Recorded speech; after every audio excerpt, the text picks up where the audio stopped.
rather than stereotypes. And it's been one of these things where we're just used to talking in a certain way, but and the industry has been doing this for decades.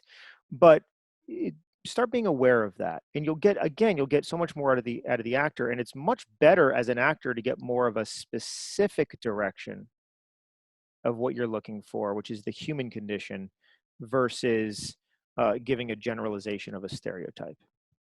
Okay. Are there any questions about that? Okay. Yeah, Gregory. Uh, sorry. Where's my? So, how do you handle that when you're doing more period pieces when not just our society, but well, yeah, I guess society, people were different then. The expectations for representation was different then. Is that something? How does somebody go about either casting or directing or yeah, something like that? Well, you can still, yeah, you can still do period pieces, but again, it's being culturally sensitive within the way we discuss it with our actors. Y- Um, it's, for example, if I'm casting something and I'm doing, I don't know, I'm doing something in southern, like it's set in southern LA of the 80s, and it's like, oh, I want you. I'm casting an actress, and it's like, oh, I want you to be like a typical blonde, right? That's offensive. Now it's a typical, but we those are the types of examples that have been used for a long time that puts an entire group of people into one shell. And it's like, well, no, no, no. There's, instead of that, it's saying, okay, well, you're very carefree and you're very, you don't like to go by the rules, and you really find the best in life. And you try to find out where's this person really coming from, and what is driving them in that moment. So it doesn't matter if you're doing a period piece based on the Civil War. Find out individually of your characters, what's driving them, where are they coming from. um, it's okay if, because you got to determine what's their education status, what's their social ability status, their income status, their there's so many things, of when you're developing characters as a writer. We need to really think out all of that, and as a director, and then as an actor. But the more specific we make it, the better it is. And I would avoid general stereotypes. Like I would avoid making a quote unquote dumb character, right? A lot of times we'll do that. Just, it's like, oh, this is the quote unquote idiot of the group, which is, going back to Roman and Greek theater. Uh, Instead, I try to make all of my characters intelligent in something, meaning every single character is smart in something. Just because you're not formally educated, well, you're street smart. You have a lot of wisdom. You have a lot of experience doing stuff. Just because you don't speak in a certain way, it doesn't mean you don't speak really well in the way that you do, or there's a reason for it. There's a lot of things I always look at to try to make my characters as intelligent as they can in their environment and realm. And actors love that. Actors do not like playing the victim. Actors don't like playing the character that is, being victimized or anything. You need to, but by looking at it from a different lens, it's like, no, you are super intelligent. You're just not speaking your mind right now, or you're not. Again, you come from an uneducated background, so you speak in a different way, or you explain things in a different way. So those are ways around it, and those are ways that actually help directing get much more specific, instead of just throwing a general thing, which isn't really going to help an actor, putting them into a general stereotype. So you can still do period pieces, Gregory. I mean, you can still do all of that. Just have sensitivity to it, and who you're working with, and the terminology that you use on set. And the biggest thing is communication. Communication is key. We need to have a strong communication with the actors, with our crew, with everyone that's involved, and just be direct. I know there's a lot of uncomfortable conversations, and when a lot of times when I'm working with directors, they're just like, "Yeah, but I need to talk about this moment in the scene. I just don't know how to bring it up. It's really uncomfortable." And I'm like, "Well, if you come across that it's uncomfortable for you as an actor, it's uncomfortable for me. Just be direct." And that's why I said earlier, make it mechanical. The more direct and uh, very straightforward you are about anything that's happening, even if it's simulated sex in your film, the more it just takes the pressure right off of me as an actor. Because again, it's like, oh, it's like learning a dance step, believe it or not. It's like, okay, I just need to go through these things. I know exactly what is expected of me. It takes me out of this realm of unknown and makes it very known. Oh, this is exactly what's going to happen. This is exactly what we're going to do. And lastly, when you're shooting intimate scenes or scenes that could be vulnerable or uncomfortable on set, do your best to have what I call a closed set, meaning limit the amount of people that are observing. Now, this happens if you have a large crew, of course, but it's very easy to do. You can run Video Village out of the room. I mean, you really have the minimum amount of people in the room with the actors as possible. Don't have a bunch of people watching the screen. The director should be the only one watching the screen, or whomever else you need for uh, the visual creative. So you have your cinematographer, you have you as the director, or maybe someone running audio, and that's it. No one else needs to be involved in those moments. Make it as safe and as comfortable for the actors as possible. Right. And any questions about that? I have one. Yeah, What's the importance? How much importance do you give to table reads as far as preparing for on set? incredible importance. The rehearsal process is incredibly important, but I know in film we don't have the same lengthy rehearsal process that we do in theater. The last play I directed, I think I had 42 rehearsals, before we went up. Now, I have to do that because the whole show goes live at once, right? Actors are on stage, there's an audience present, so we have to be very fine tuned. So, of course, we're going to have more rehearsals instead of doing things moment by moment. But what I can tell you, the further we go through a rehearsal process, the more free the actors become and the more believable the performances are. So even if you can get a handful of rehearsals, I know it's difficult, but even if you do a handful of rehearsals in film, it's beneficial. Table reads are great. The first time you sit around and everyone reads it, hopefully putting something into it, and you, for the first time, hear it out loud.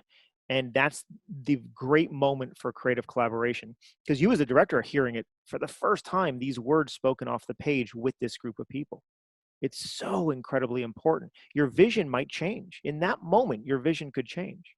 Ideas could come up. And that's why I say that's the open mode. Stay open. I know you think you might know what this film is, but all of a sudden you do a table read and something else happens.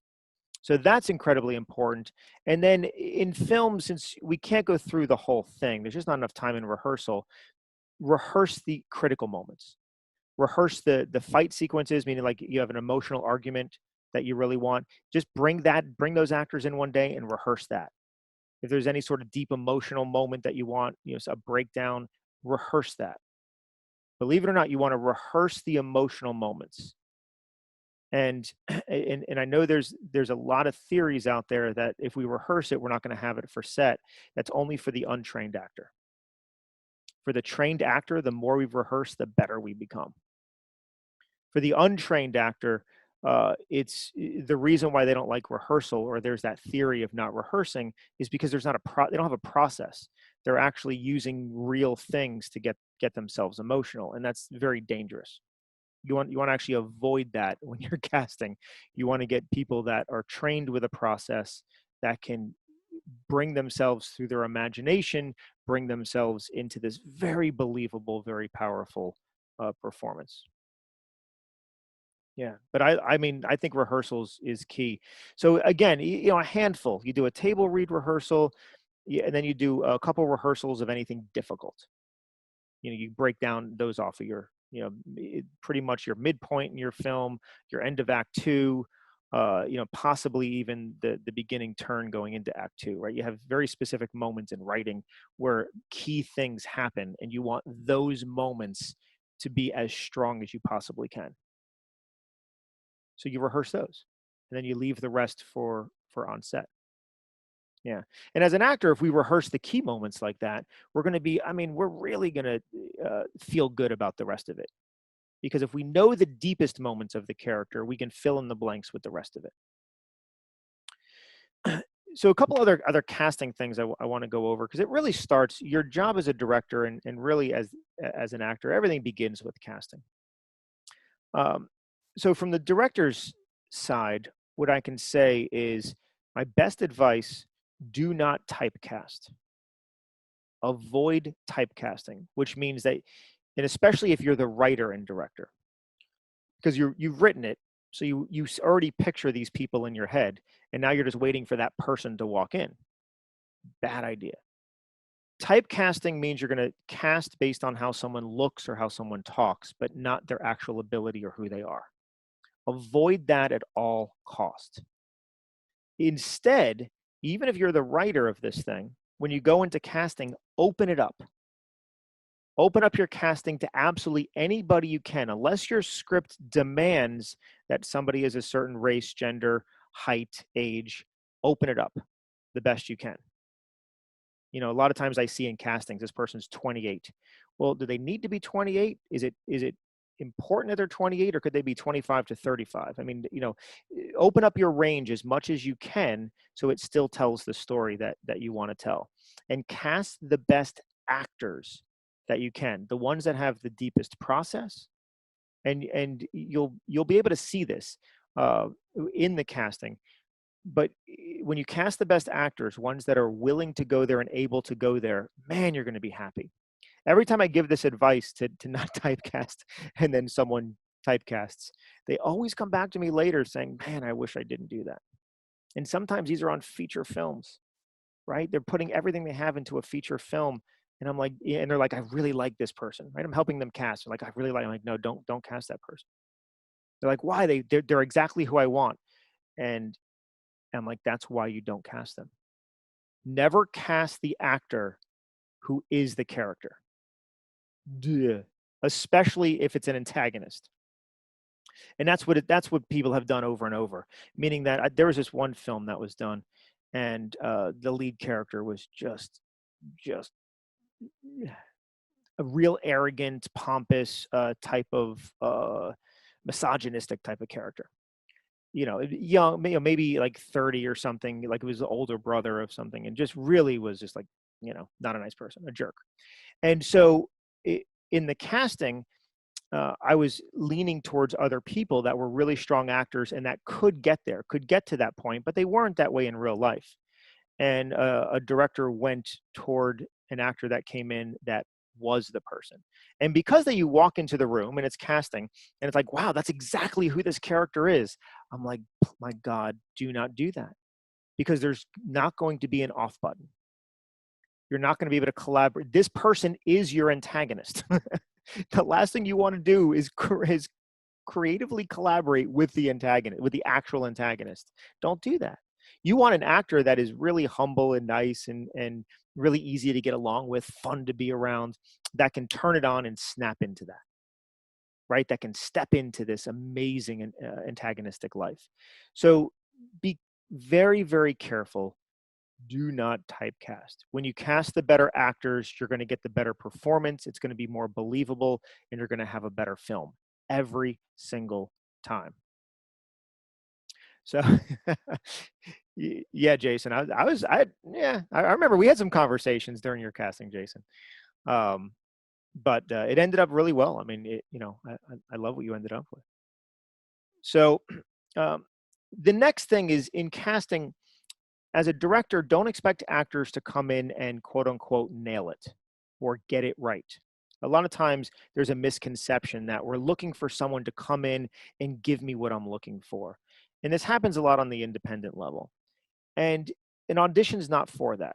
It's not for the actor to come in and get it right or show you exactly what you're looking for. It's for you to evaluate talent and see, what is this actor capable of? And do you like them, either their essence? Do you like them possibly as a character? But more importantly, do you like them as a person? Believe it or not, it's more important for you to like your actors as people, meaning just in the real world. Can you get along with them? Do you like who they are? Do you like how they make you feel? That is more important than what they can do in the role on the camera, because you spend much more time outside of filming than inside of filming. And so it's critical that you can direct them, give them adjustments, and again, collaborate with them. So take that into account. And never look for, so an actor may come into an audition and give you something, a completely different direction. That's okay. That's okay. In a callback, we can bring an actor back in and direct them back where we want. In the first cold read audition, just look for signs of life. Do you like how this person feels? Do you like how they present themselves? Do you like how they conduct themselves in the room? So forth. Yeah, Gary. One thing on the last short that I did, which is a micro short, I was casting for a very specific look for a person. Okay. To try and keep like the casting, and man, just somebody who was not anything what I was looking for. Like he still auditions, like, hey, I'm not this. I was trying to do African American. The guy was the Puerto Rican guy, and he's like, I still want to audition for it. So he sent it in, and he was the best person for it. And a lot of that was because like he's like, I mean, he took that step forward and said like, hey, I'm gonna go and try for this, and hey, he was the best one for it. Nice. Yeah. And so you ended up going with that person for your film?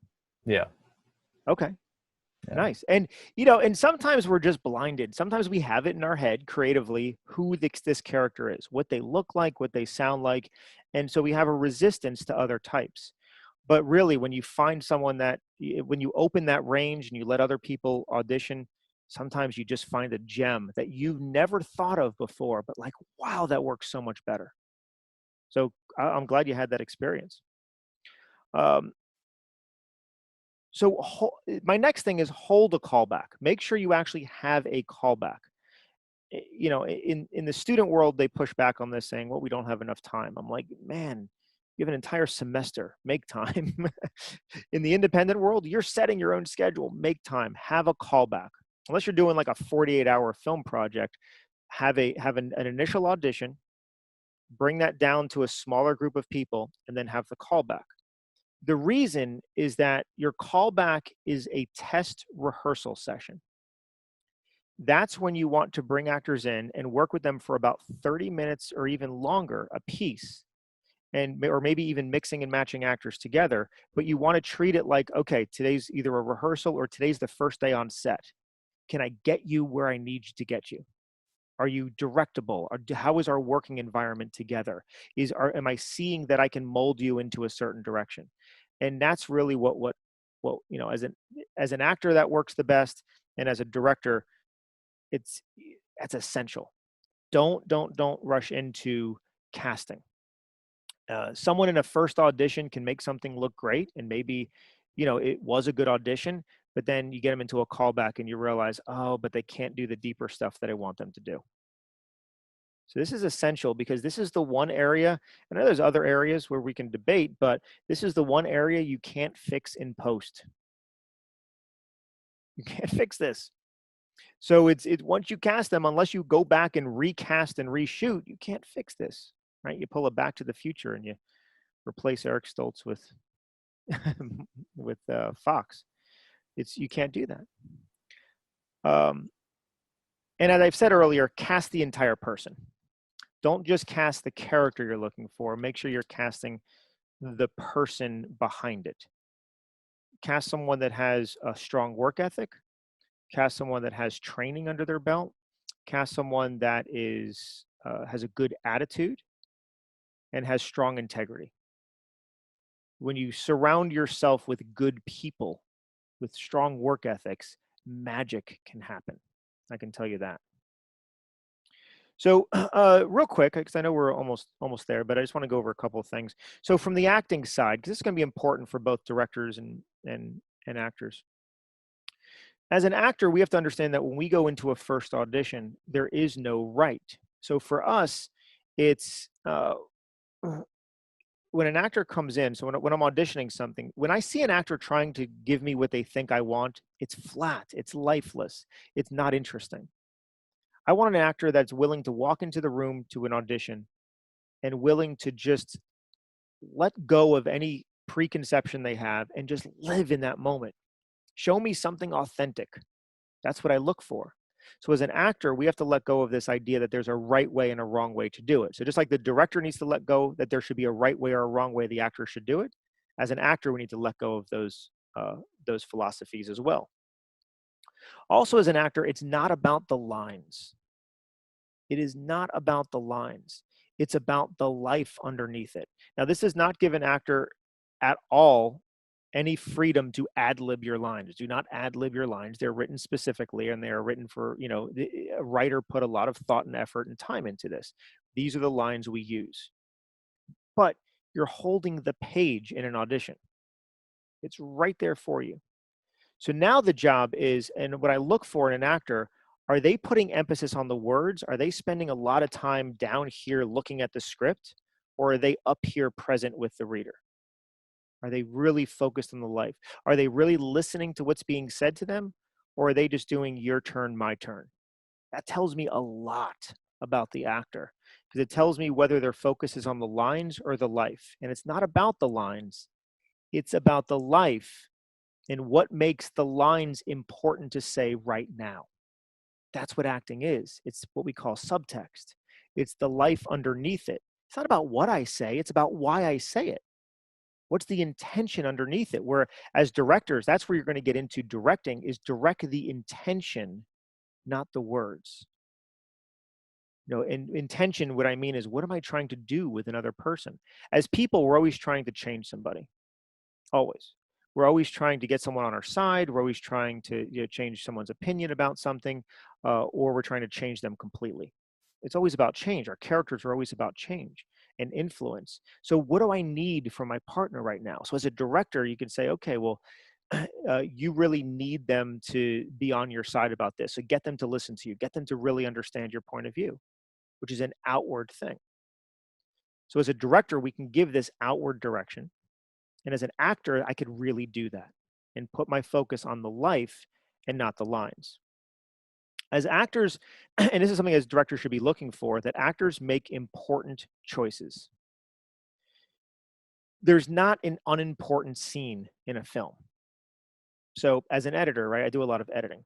And as an editor, I will take out any moment that doesn't need to be there. Sometimes directors aren't happy with me when I'm editing their film, and I do that. But it's like, it doesn't, it's like here's this 8-minute scene that I cut down to 4 minutes because I did not need the other 4 minutes. I told the story in 4 minutes. Why do I need to tell it in 8? So, and this happens a lot from the directing side and the acting side, making something unimportant.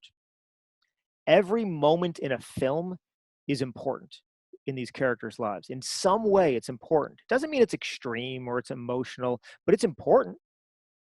So we need to figure out, from the acting standpoint, we need to figure out why every single moment is vitally important in this story.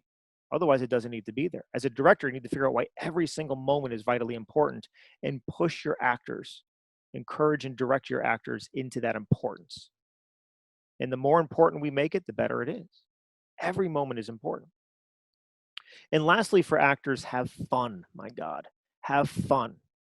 Too many times we go into auditions and it's like we're being led down death row or something. It's like, have fun.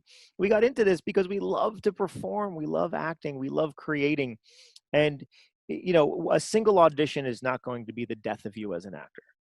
Nothing bad is going to come after one audition. I don't care what it's for. So when you go in and just have a great time performing in front of others, have a great time just creating a character and showcasing that. The more you can do that, the better it is. And for a director, you want to look for actors that are more free in that, because the actors that understand how to have a little more fun and are more creatively free are ones that have been doing it longer and have a process behind them. So that's very important as well. Okay, so what questions do you have? I know I covered a lot of different areas and different ground, but what questions do you have? And it could be about anything across the board.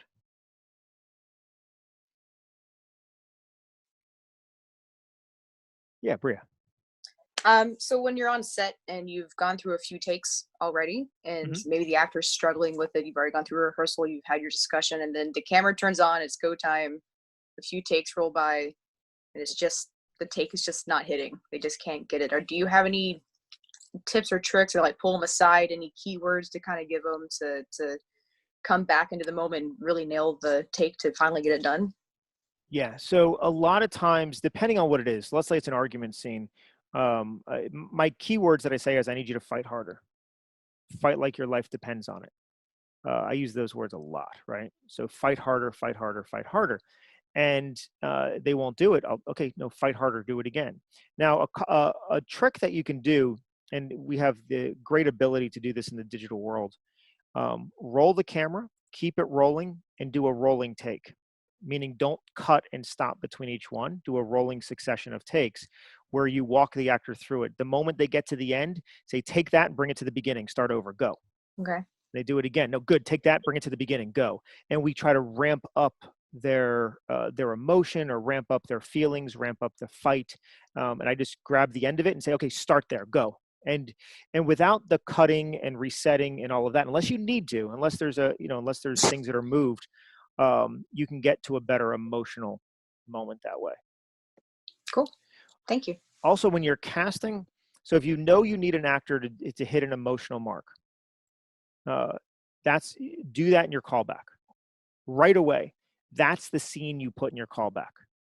Give the most difficult scene, whether it's emotional, whether it's argumentative, whatever that fight moment is, whatever that thing where they have to go the furthest, that's the scene you use for your callback.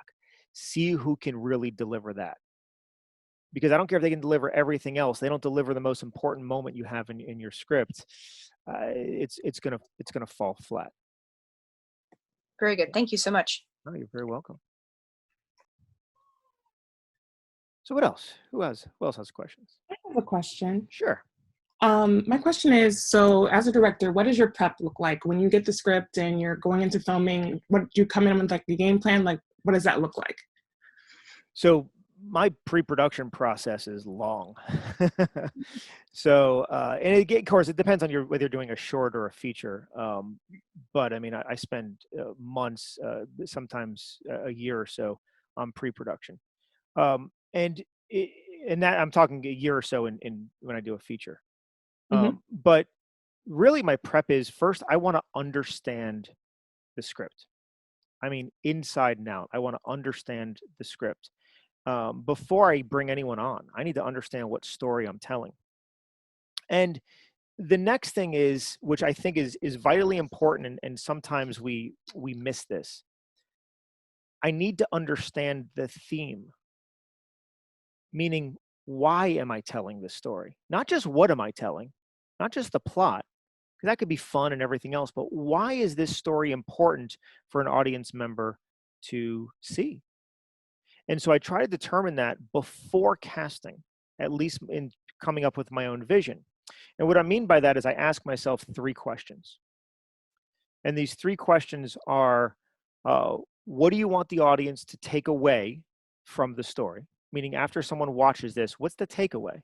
Now, the takeaway could simply be entertainment. The takeaway could be, if it's a horror film, they wanted to give them a good fright or a good scare. It could be a lot of different things.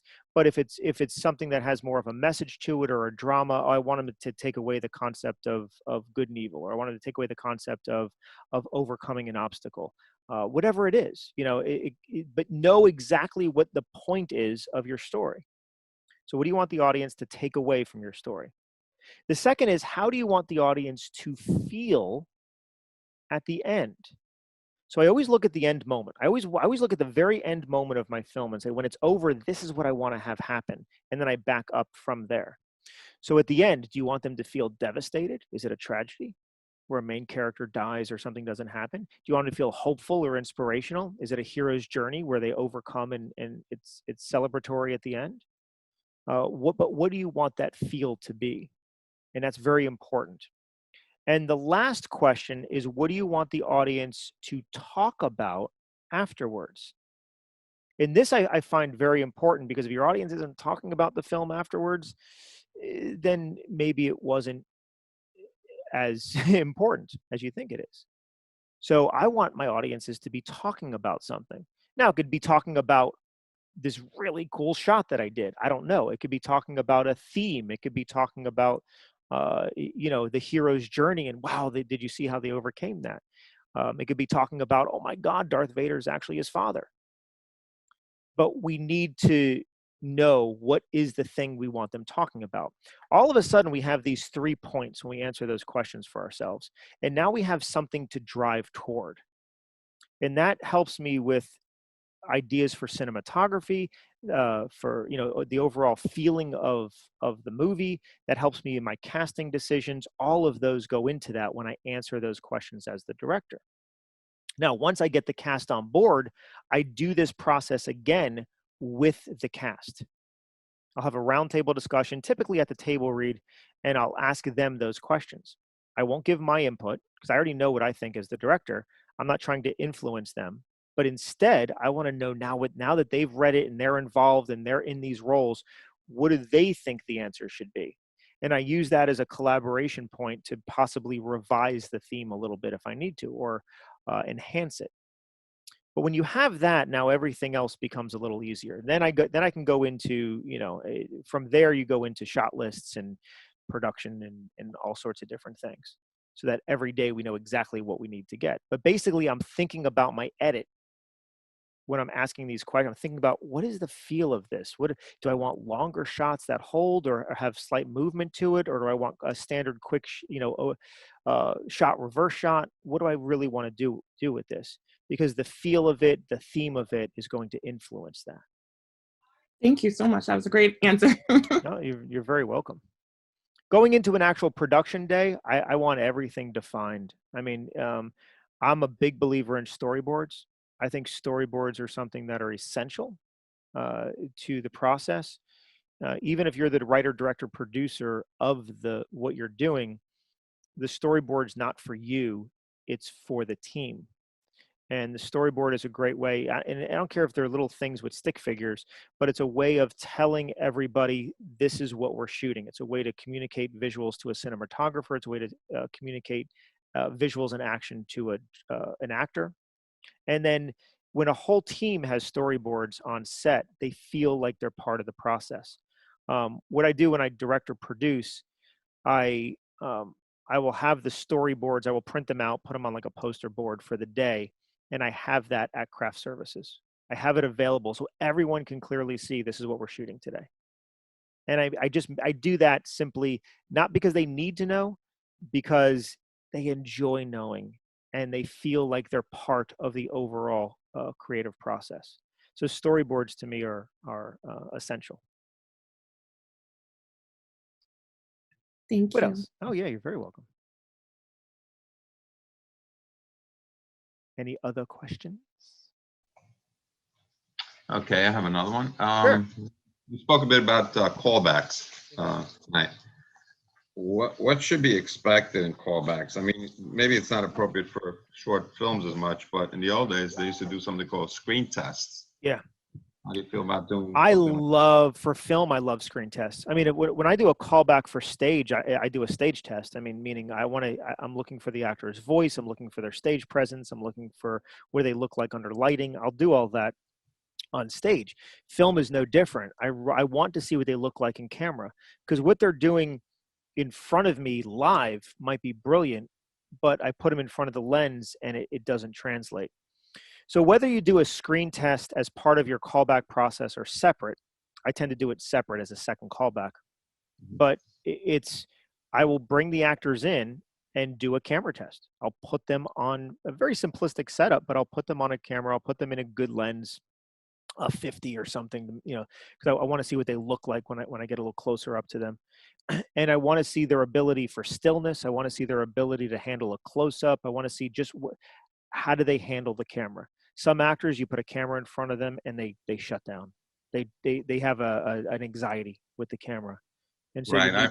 you need to know I that. usually would give them like a couple paragraphs or page or whatever of the sides Yeah. as to what I would think is the most important point in the story for that particular character. Yep. And have them go through that, because that would tell me if they can, pull it off. Yeah, and it gives you an idea of what this person's going to look like and represent on film, which is hard to know in the live environment. So I'm a big fan of doing some sort of screen test with the actors. And again, you don't need to go through a whole thing. I mean, just grab a DSLR. Grab if you own the camera, great. Just grab something simple. Grab something that has some sort of focus to it, and so you can just see what does this person look like in a filmic lens. Yeah, but it's very important. Sometimes you'll be surprised. Sometimes someone that you wouldn't expect to represent themselves much better on camera, they do. They look great on camera. The camera really accentuates the characterization, and other times it flattens it out. So in the only thing that matters is how they look on camera. Yeah. So yeah, if you can make that part of your process, I would do that. And again, to me, the callback, and even if you're just doing a single callback, and for short films, yeah, still do a callback. But even with one callback, that is to me, it's a test as if you're already working with this actor. So you can do an on-set environment, right? You bring them into a room and you have a camera set up, you have a mark that they have to hit, or whatever you want to do. And you give them a little bit more dialogue than what they would normally have, or the meatier part of a scene. And how do they deliver that? How do they work on camera? And then can you adjust them, and can they take those adjustments? Yeah, just make it part of that process. What else? Okay, Mark, I'll follow up. Sure. Because I know this has been happening with some of the productions on our sets for OIF. You've worked with, you're the director, you've worked with actors before, with the same actors, similar actors. Yes. Would you think it's a mistake to just go ahead and say, okay, you've got this part without going through the process that we talked about? This is a tough one. It gets repeated many times. That's well, a lot of times, ultimately as a director, I want to work with actors I trust and that I know that will do a good job. So, it's easy to lean on the actors that you already know. And there's nothing wrong with that if they are actually doing a good job, meaning if they're really giving you the performance that can hold up with the best of the best actors. That's what I look for. When I'm casting, I'm looking for something that can hold up in Hollywood, hold up in LA. And so if you have someone available that you're already thinking of and they're going to fit the part, and they are already a very good top level actor, then there's nothing wrong with doing that.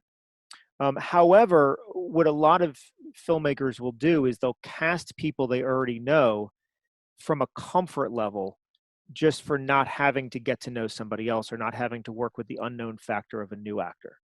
And what I would say is, unless the actors you have that you're going to what we call precast, unless you know exactly what they can do and they're going to elevate your project to the highest level it can be, hold an audition. If you have those people, though, I mean, by all means. I mean, we see that the big directors do that all the time. Ridley Scott works with Russell Crowe all the time. It's like the only one that works with Russell Crowe. Right. So you have these combinations that do work together. But again, it's because, Tom Hanks works with Ron Howard because they both have an expectation from each other that they both push each other to be the best. Right. So really, Lenny, that's what I would look at. I talked to this, in UCF, there's a tendency for them to just cast their friends simply because it's easy to do. And there's already a comfort level with your friends. But they also typically cast their friends that are not strong actors. And so their film ultimately suffers because of it, because we don't have that believability. Right. Yeah. And talking about believability, something that is important to understand, we're never trying to make anything realistic. That's a mistake that actors do. We use this word realism or realistic a lot when we're talking about performance. Never once are we ever trying to make anything realistic, because our films, our plays, our stories are not realistic. They're heightened. They're heightened forms of reality. So instead, we want to make them truthful, and we want to make them believable, and we want to make them digestible. Those are the three keys to directing into performance. Truthful, meaning, we might be having a bigger reaction than what a person might normally have. When I start thinking of realism, I pull back, right? Realism is boring. But when I start thinking of the hero's journey, or what someone is overcoming, these are very truthful moments. And the more truthful we can make it, meaning very grounded, very very vulnerable, outward focused. When I make it truthful, it becomes believable. And then digestible is an important thing too. That comes mostly in the edit, but making sure your actors are using their words, they're enunciating. That's also what I look for in the mark of a good actor. I can hear them and I can understand them.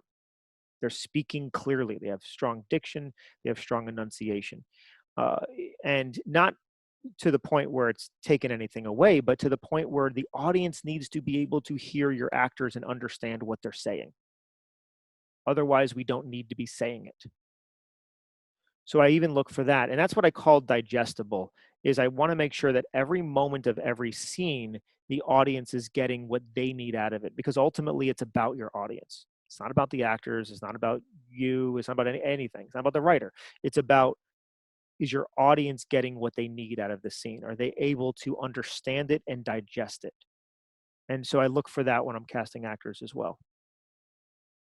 And I'll actually work on that in a callback typically. Typically, I'm slowing actors down. They tend to speak very fast when they get excited or emotional. It's like, no, okay, do that whole thing, but slow it way down and just see how that sounds and see where I can get them to go, using the words and not just saying the words rapid fire, but really using the words to convey an idea, to really do something. Because when we slow it down and use our words, each word we inflect it differently, right? We use the words almost as tools to try to make a point. That's what you want the actors to do as well. For actors, you need to do that as well, especially in auditions. Slow it down, use your words. Yeah, Gary. To go into the casting, you come from a director and actor standpoint, and I'm just the director part. So Mhm. I actually prefer the online auditions where they Yes. send in the scenes. I can see the advantage to the in person, but my main focus is what's going to be like on screen. So Yes. the online ones are good. But what do you, from your point, is, I mean, what do you see for I the think online? I think self-submission can be good for an initial audition, especially in film. I would be very strict in the guidelines of what I send out. I'd be strict in how you want it framed. I'd be strict in the eye line and all of those things. The one thing you lose from a self-submission is you lose the ability to try to direct them. So what you can do, if you're having people self-submit, the ones that you like, I would do auditions right here on Zoom. And I mean, this is an amazing platform. You can put people in a waiting room and bring them in one by one. You can even have another reader signed on to Zoom that they're reading with, so you can put yourself off camera and just observe. But it gives you the ability to direct performance, to see what their personality's like, and to just go a little bit deeper in that whole thing. So Zoom is given us just a wonderful, wonderful technological advantage, I think, in all of this. So you still don't have to actually get a room and get together and do it live. And even if you only did it as the callback, I would recommend doing that. Well, it may, even for like a non theater audition. I mean, would you still say in person? A non, what do you mean for? Well, in audition for either theater or a digital like a film. No, I think for either. I mean, I think what this is providing us nowadays is, even for theater, I'll do initial auditions on Zoom. It gives me a wider net to cast. It gives more people the opportunity that can't fit it into their schedule, or they can't make that work. So I can do live auditions on Zoom, or I can do submissions for the first audition, for just casting that wide net. And then for a callback, you could even do it on Zoom, especially now in COVID. For the callback, you can work with them longer. That's basically the thing. Is the initial audition is just, here's the short scene. I just want to see what your essence is like. For the callback, it's now I want to work with you. I got you. Yeah, I always think getting together live is always good, and you might want to do that, especially if you're doing a feature or something longer. You might want to do that before you actually decide to cast someone. But again, this gives us a tremendous advantage. There's things we can do over Zoom that we just couldn't do before. not even with Skype and some other things. There's too much of a delay in Skype. This really, really works. But again, I would have a live format that you would use in addition to the self-submissions. Self-submissions can be good. One of the things you might ask for is 2 different ways.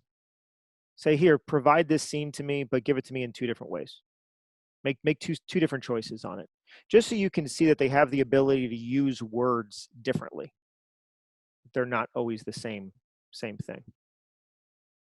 That's what we get as an actor. When we go to a live audition, we get to do a read, and then we get an adjustment, and then we get to do it again. And it's like, man, in a couple minutes, when I'm auditioning, in 4 minutes is my time frame, is when I have an actor come in, they read it once, I give them an adjustment, they read it again, and they're done. And I've made my evaluation in 4 minutes, but they've read it twice. So I'm also auditioning, can they take direction? Can they listen to what I'm saying, and can they incorporate it into their creative process? Yeah, that's a good point.